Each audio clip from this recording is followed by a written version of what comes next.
One battle ended an empire, silenced a legend, and reshaped the fate of Europe forever. The Battle of Waterloo wasn't just Napoleon's defeat, it was the birth of a new world order. Before we dive into the epic fall of Napoleon at Waterloo, hit subscribe so you never miss more powerful moments that changed history forever. The Battle of Waterloo, fought on June 18th, 1815, stands as one of the most decisive events in European history. It marked not only the end of a single battle, but the fall of an entire era, the Napoleonic Age.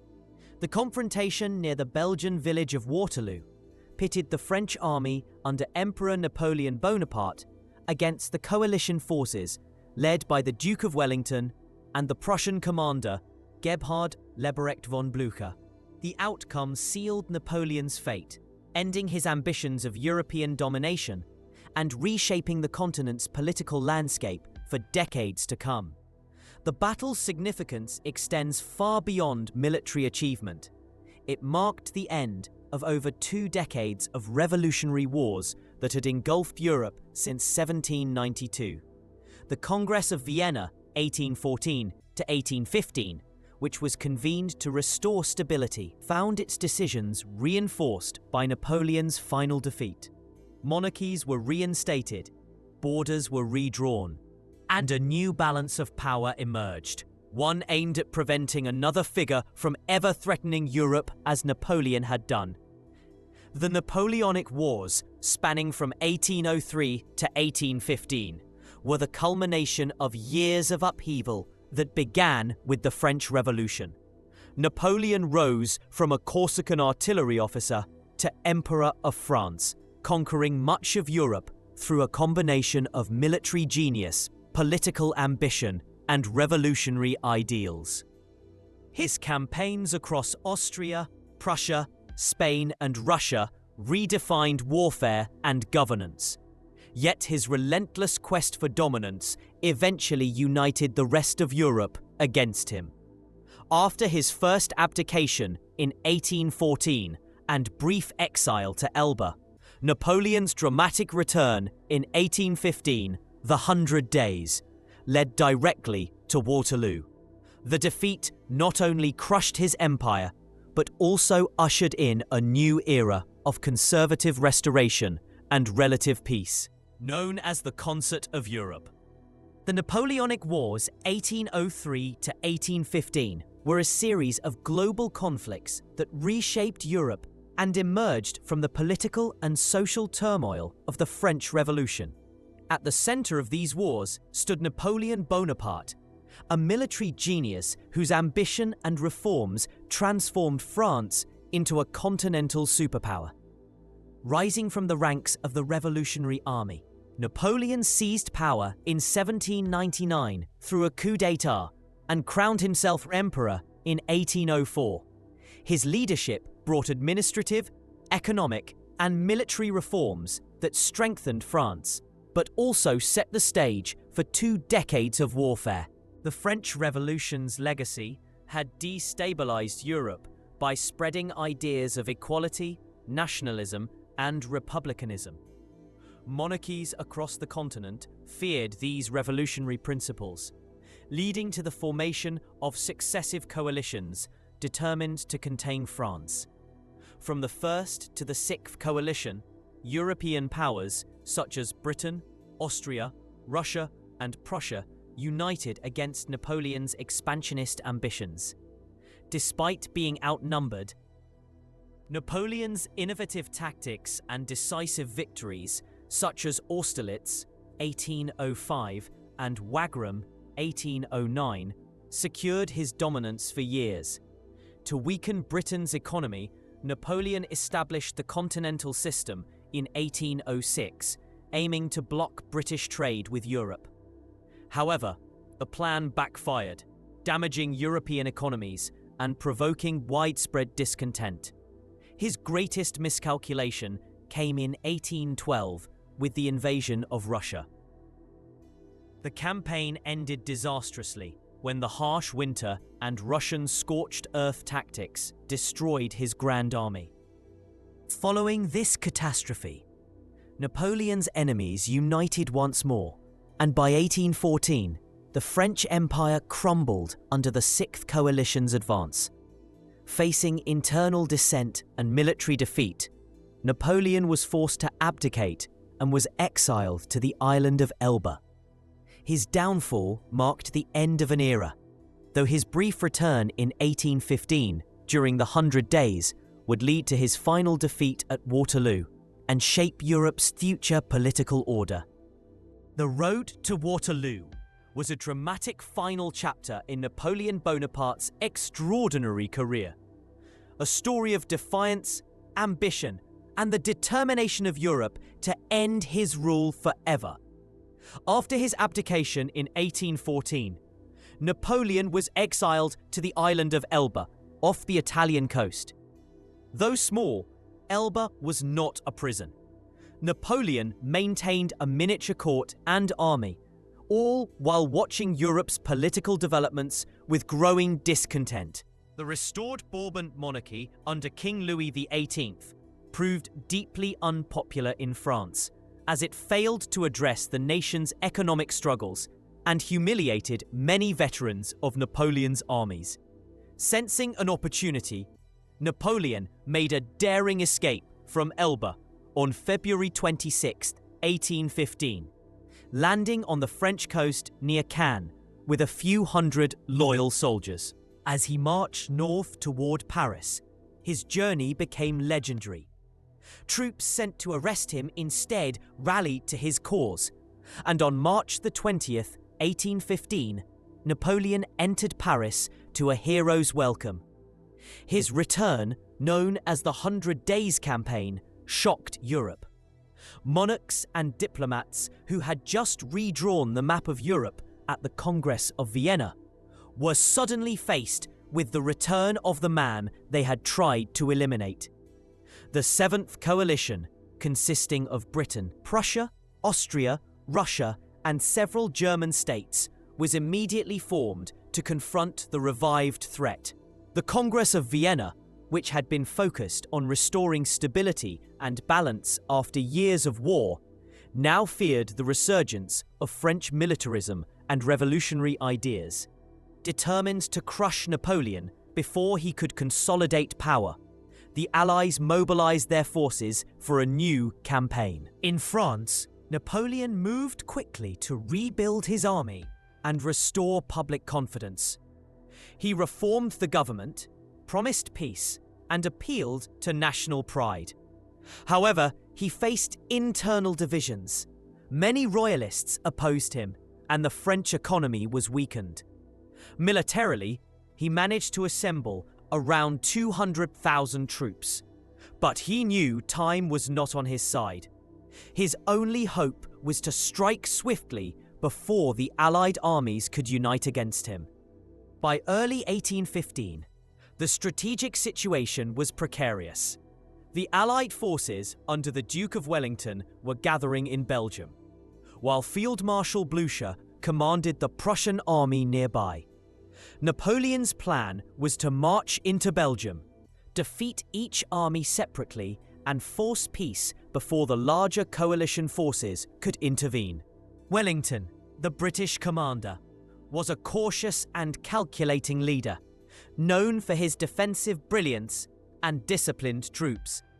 Blucher, on the other hand, was an aggressive and determined Prussian veteran, eager for revenge after earlier defeats by Napoleon. Their cooperation, though imperfect, proved crucial in the campaign's outcome. Thus, Europe once again stood on the brink of a decisive confrontation.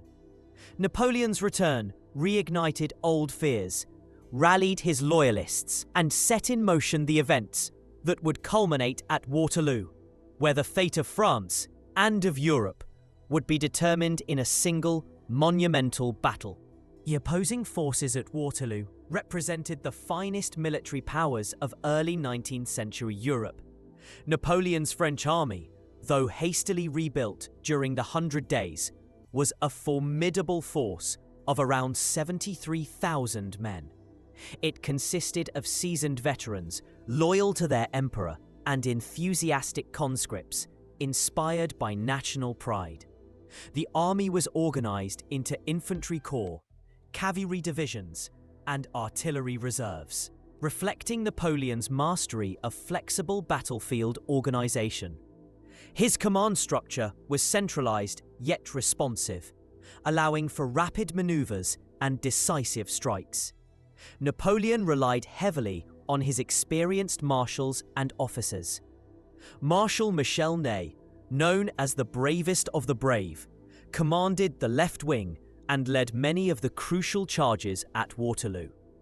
Marshal Jean de Dieu Soult, serving as chief of staff, coordinated orders but was less effective in translating Napoleon's complex plans. Marshal Grouchy commanded a detached force tasked with pursuing the Prussians, a mission whose failure would prove disastrous for France.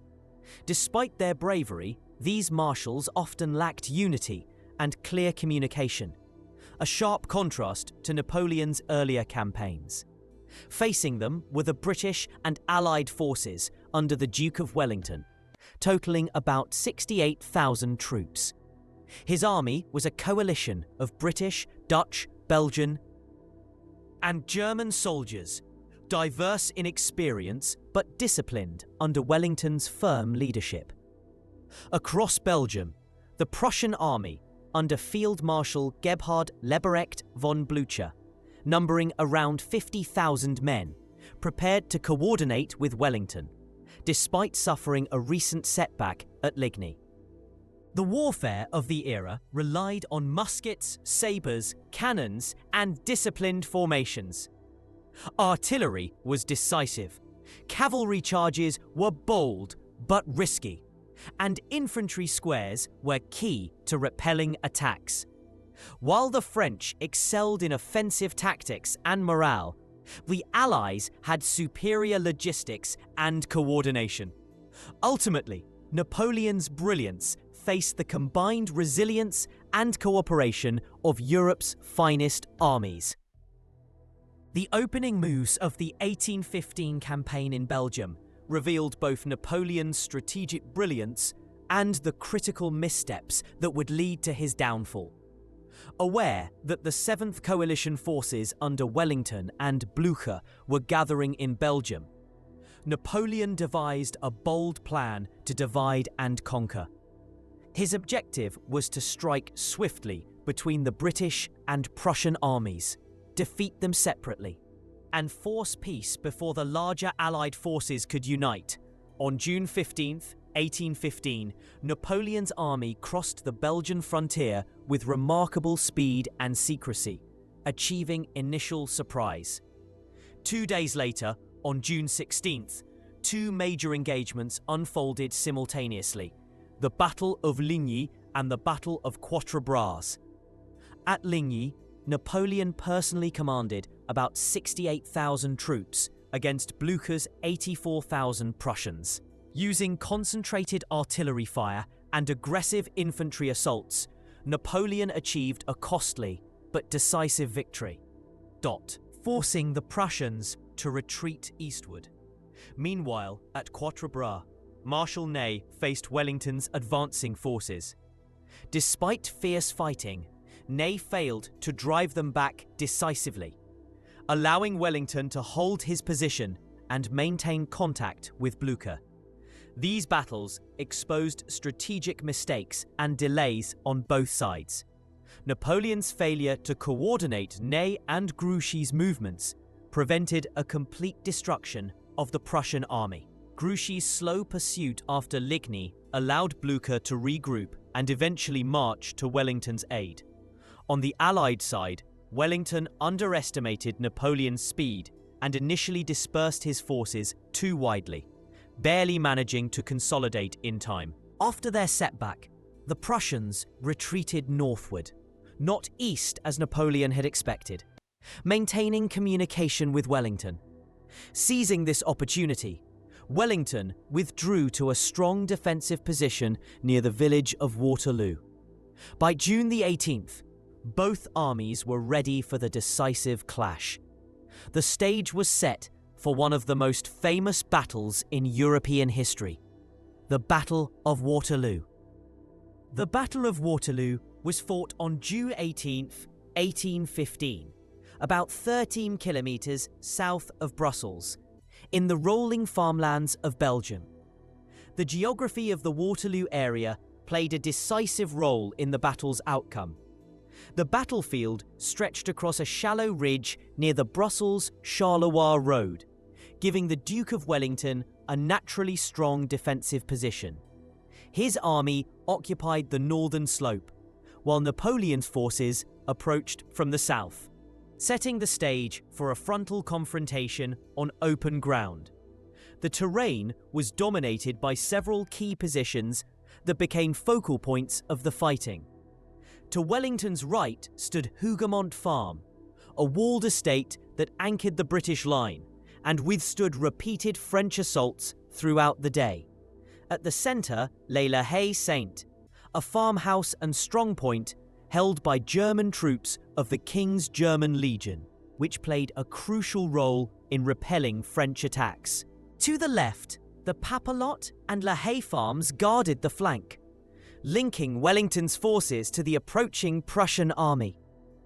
The battle's outcome depended heavily on these defensive positions, which allowed Wellington to resist Napoleon's assaults until reinforcements arrived. The weather conditions further influenced events. On the night before the battle, heavy rain drenched the battlefield, turning the fields into a sea of mud. The soggy ground delayed Napoleon's attack until midday, as his artillery, the cornerstone of French tactics, was less effective on soft terrain. Cavalry charges became bogged down, and movements across the slopes were slow and exhausting. The local population of farmers and villagers suffered greatly. Many fled before the armies arrived, while others hid in barns and cellars, as the thunder of cannon and musket fire filled the air. After the battle, the once peaceful fields of Waterloo were left scarred, strewn with the dead, wounded, and remnants of Europe's bloodiest day. The morning of June 18th, 1815, dawned grey and heavy over the fields of Waterloo, marking the beginning of one of the most decisive battles in European history. After a night of torrential rain, both armies awoke to find the ground soaked and muddy, the air thick with mist and anticipation. As dawn broke, the Allied army under the Duke of Wellington held firm along the ridge near Mont-Saint-Jean, while Napoleon's Grande Armée assembled on the opposite slope. The tension was palpable. Thousands of soldiers stood ready, awaiting the signal that would ignite the final clash between two of history's greatest commanders. The dawn of battle began quietly.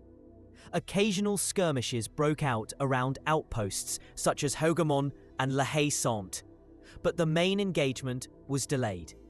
Around 9 a.m., the first artillery exchanges echoed across the countryside as French batteries opened fire on Wellington's lines. The booming cannons shattered the morning stillness, but the soggy ground absorbed much of the impact, reducing the effectiveness of the bombardment. The muddy terrain made it difficult to maneuver guns and horses, and cannonballs often sank harmlessly into the wet soil, instead of ricocheting through enemy ranks. Napoleon, observing the battlefield from his command post at La Belle Alliance, recognized the challenges the weather posed. The heavy rain had rendered offensive maneuvers risky, especially for cavalry and artillery. Thus, he made the crucial decision to delay the main attack until the ground began to dry, a decision that cost him valuable hours. During this time, Wellington strengthened his defensive positions, and the Prussian army under Blücher continued its approach from the east. Napoleon remained confident, believing his tactical genius and disciplined army could break the Allied line. Yet, as the morning progressed, the fate of Europe was already shifting against him. The Battle of Waterloo opened in earnest with the French assault on Hougoumont Farm, a vital stronghold on Wellington's right flank. Around 11:30 a.m., Napoleon ordered his brother Prince Jerome Bonaparte to launch an attack on the estate, intending it as a diversion to draw Wellington's reserves away from the centre. However, what was meant to be a limited engagement quickly escalated into one of the most intense and prolonged fights of the day. Hougoumont Farm was a walled compound surrounded by orchards, gardens, and thick woods, perfect for defence. Inside, approximately 2,000 men from the British Guards Brigade, including Coldstream and Scots Guards, held their ground under the command of Lieutenant Colonel James MacDonnell and Colonel Lord Sultan. The French launched wave after wave of attacks, using infantry and light artillery in an attempt to storm the gates and overwhelm the defenders. At one critical moment, French troops forced open the north gate, but a handful of guard, in a legendary act of courage, managed to push it shut again, trapping and killing those who had entered. The defence of Hougoumont became a symbol of British discipline and determination. Despite being under relentless bombardment and constant assault, the garrison held out for the entire day. The French fought with equal bravery, but their repeated attacks achieved little beyond staggering casualties. Tactically, the prolonged struggle for Hougoumont had disastrous consequences for the French.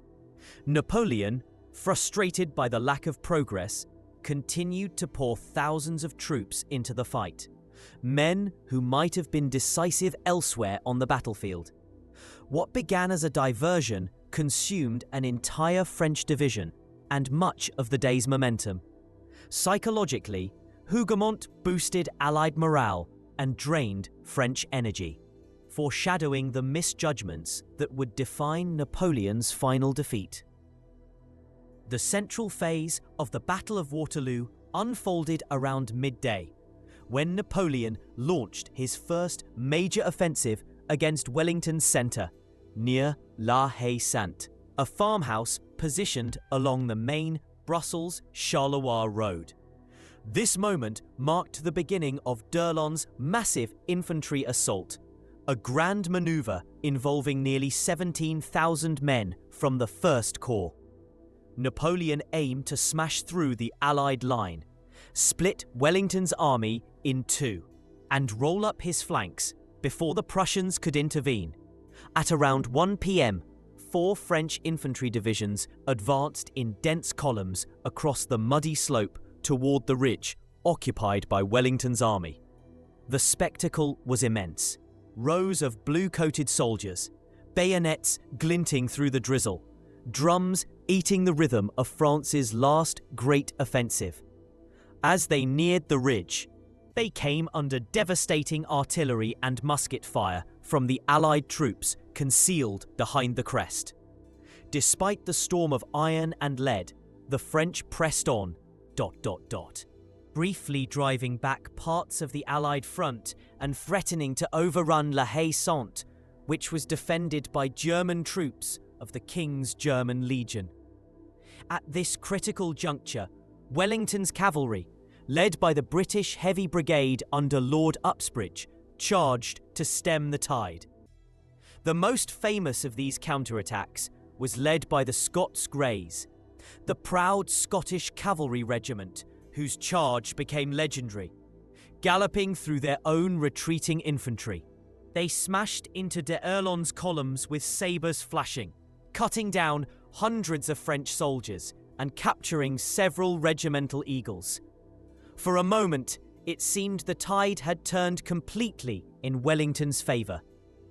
However, the success was short-lived. The Scots Greys and their fellow horsemen, carried away by momentum and victory, charged too far down the slope. Exhausted and disorganised, they were caught by a counterattack from French Lancer cavalry, suffering heavy losses. The British cavalry's valour was unquestionable, but their lack of discipline blunted the overall advantage. Meanwhile, Marshal Ney, commanding the attack, made a series of tactical missteps. He failed to coordinate infantry, cavalry, and artillery effectively, allowing Wellington's line to recover. The loss of momentum and thousands of men during d'Erlon's failed assault marked a turning point in the battle's central phase. The French had struck hard but achieved little, while Wellington's steadfast defense held firm, buying time for the approaching Prussians and sealing the fate of Napoleon's once invincible army. As the battle raged into the afternoon, Marshal Michel Ney, believing the Allied line was beginning to crumble, ordered one of the most dramatic and ill-fated actions of the day: the mass French cavalry charges. Around 3 p.m., Ney, misinterpreting movements on Wellington's ridge as signs of retreat, unleashed nearly 10,000 cavalrymen, including cuirassiers, dragoons, and lancers, in a thunderous assault against the Allied centre. Without sufficient infantry or artillery support, these charges were acts of raw courage, but strategic folly. The Allied troops, seasoned and disciplined, responded with textbook precision. As the French horsemen advanced across the muddy fields, Wellington ordered his infantry into defensive squares, tight formations of bayonets pointing outward on all sides.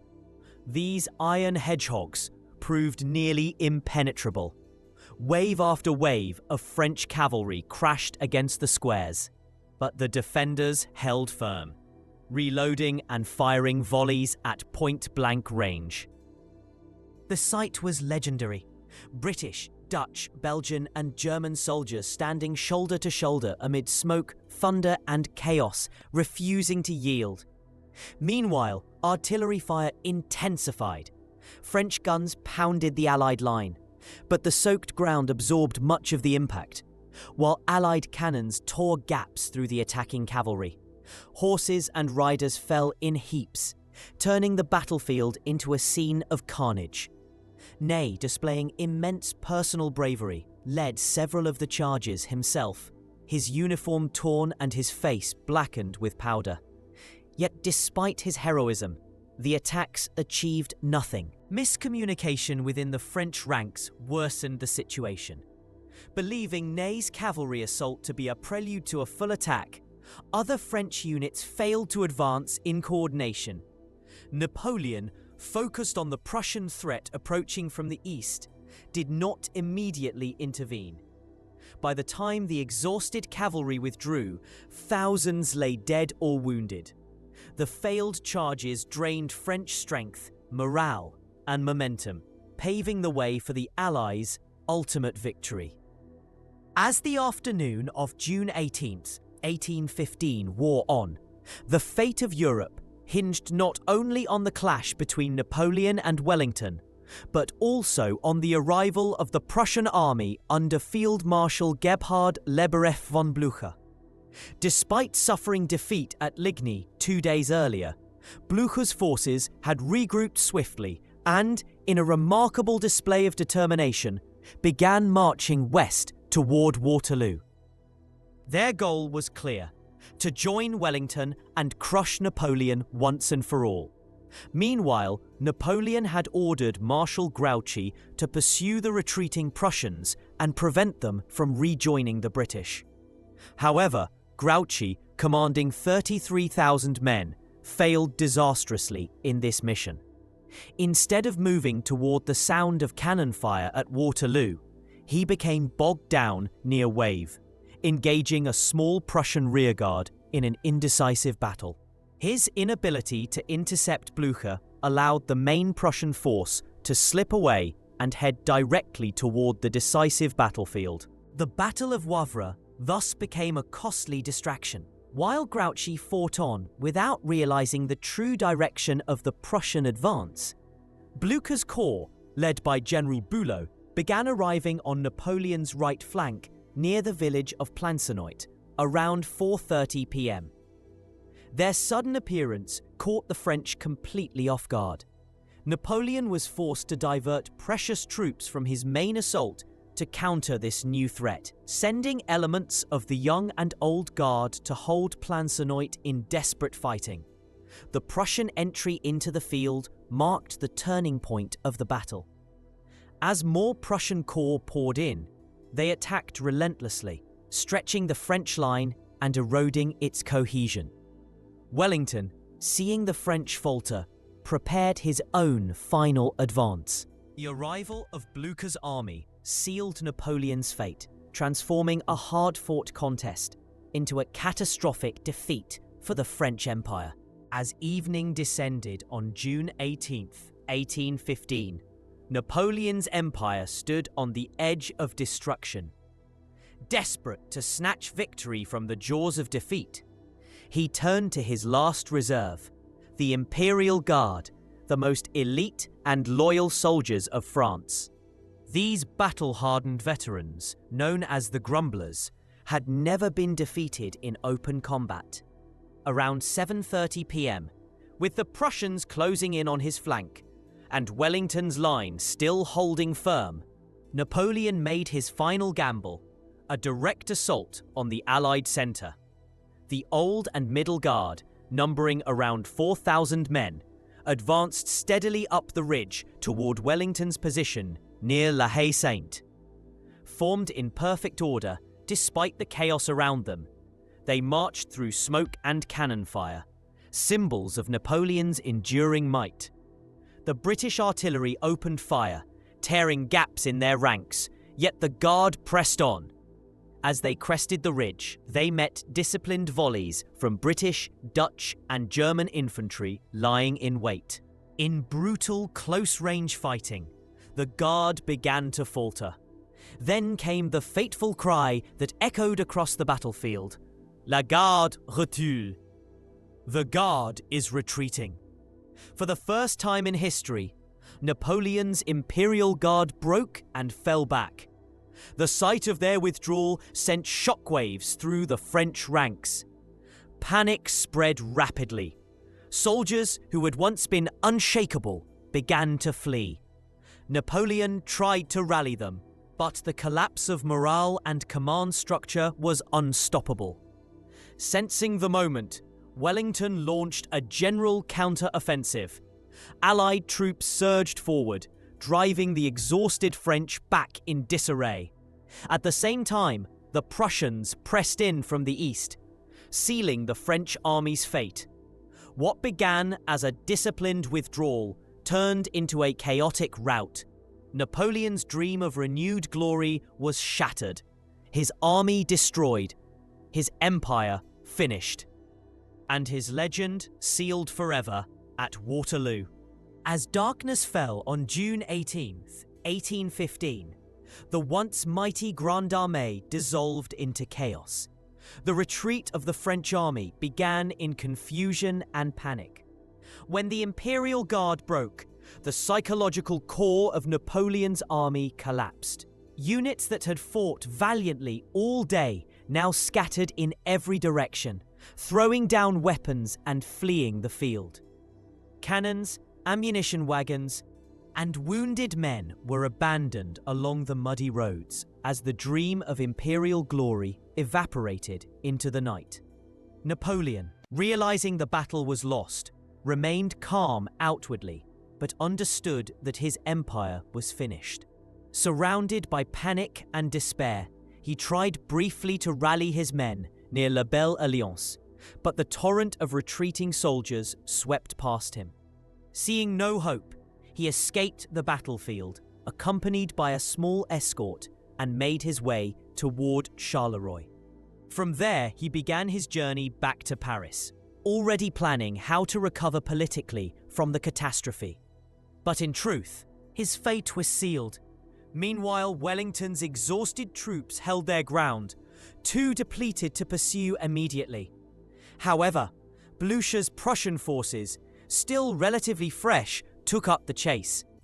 The Prussians pursued the fleeing French relentlessly through the night and into the next day, turning retreat into disaster.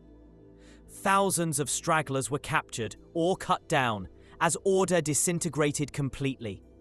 The casualties and devastation were immense. Of Napoleon's 70,000 men, nearly 25,000 were killed or wounded, and another 8,000 were taken prisoner.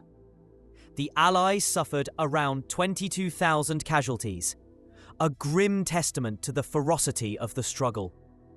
The peaceful farmlands around Waterloo were left littered with corpses, shattered weapons, and the ruins of once prosperous farms. For France, the defeat was total. Waterloo was not just the end of a battle. The aftermath of Waterloo was swift and decisive. In Belgium, the once peaceful countryside was transformed into a vast field of devastation. Villages and farms lay in ruins, and thousands of wounded soldiers, French, British, and Prussian, filled makeshift hospitals. The Allied armies quickly secured the region, ensuring no chance of Napoleon's recovery.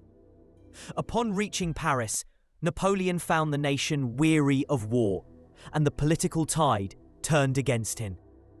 Facing pressure from both the army and government, he abdicated for the second time on June 22, 1815, in favour of his son, Napoleon II. However, the Allies refused any compromise. Determined to prevent another resurgence, they demanded his unconditional surrender.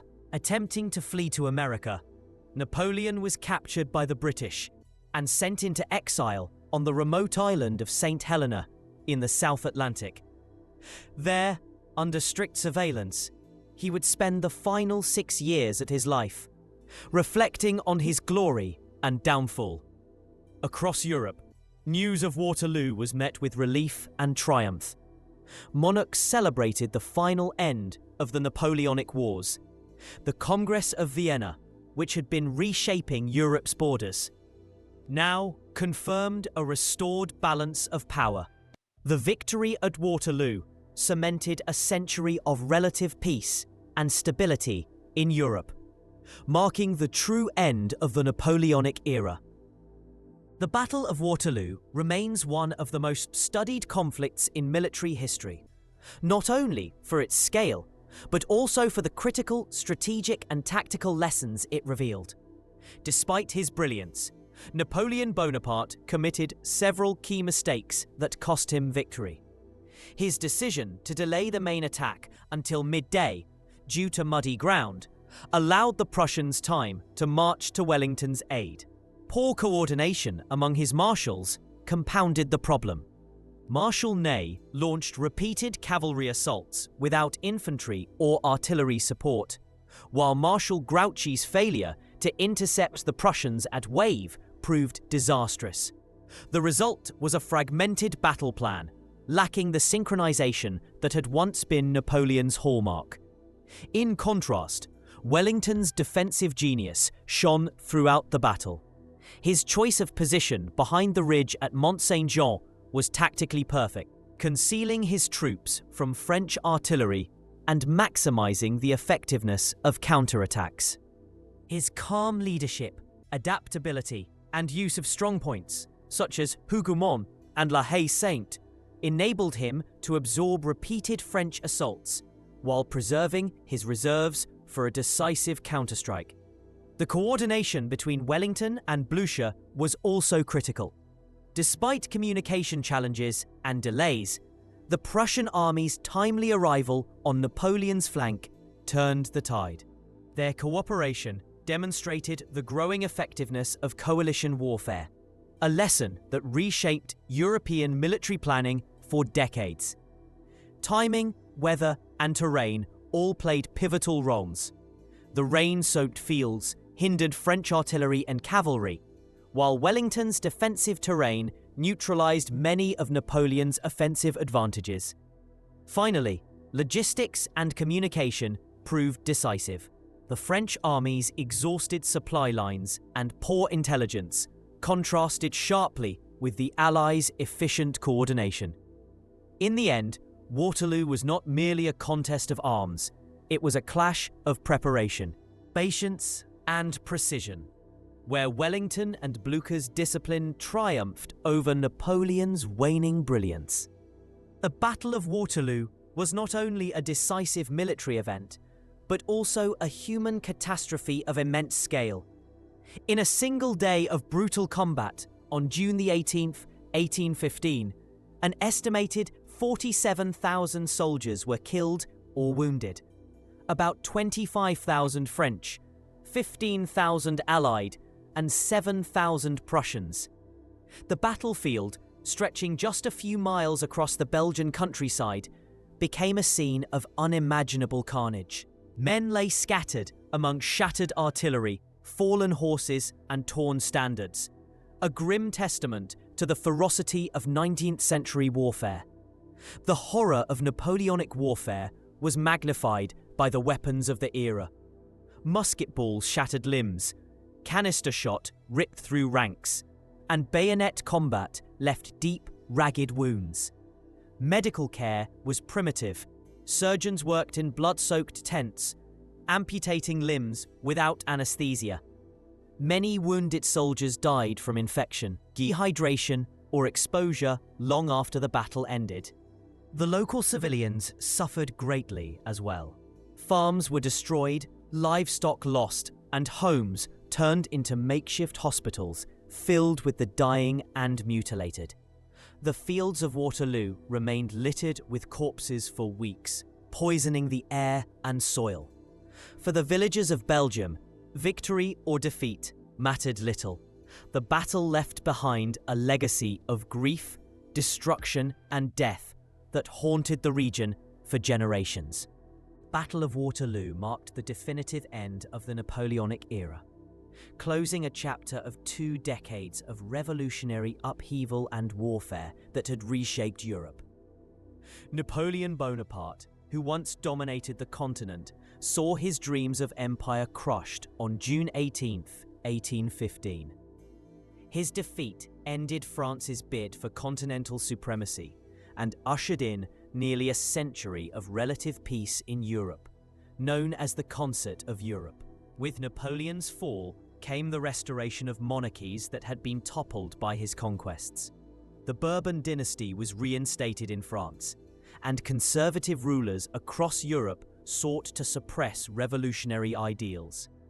The Congress of Vienna, already in session, took Waterloo as a signal to reinforce the balance of power. It redrew European borders, restoring old kingdoms and creating buffer states to prevent future French expansion.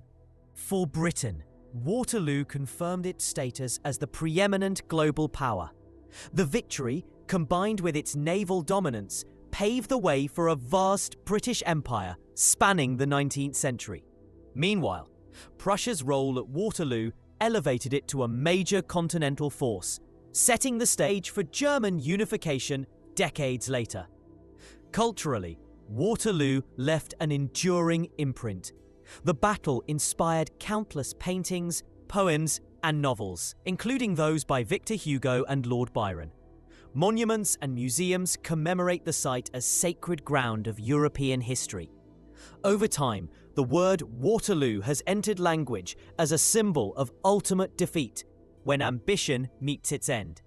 The battle's legacy, both as a military milestone and a moral lesson on hubris and fate, continues to echo through history, reminding the world how one day's struggle reshaped an entire era.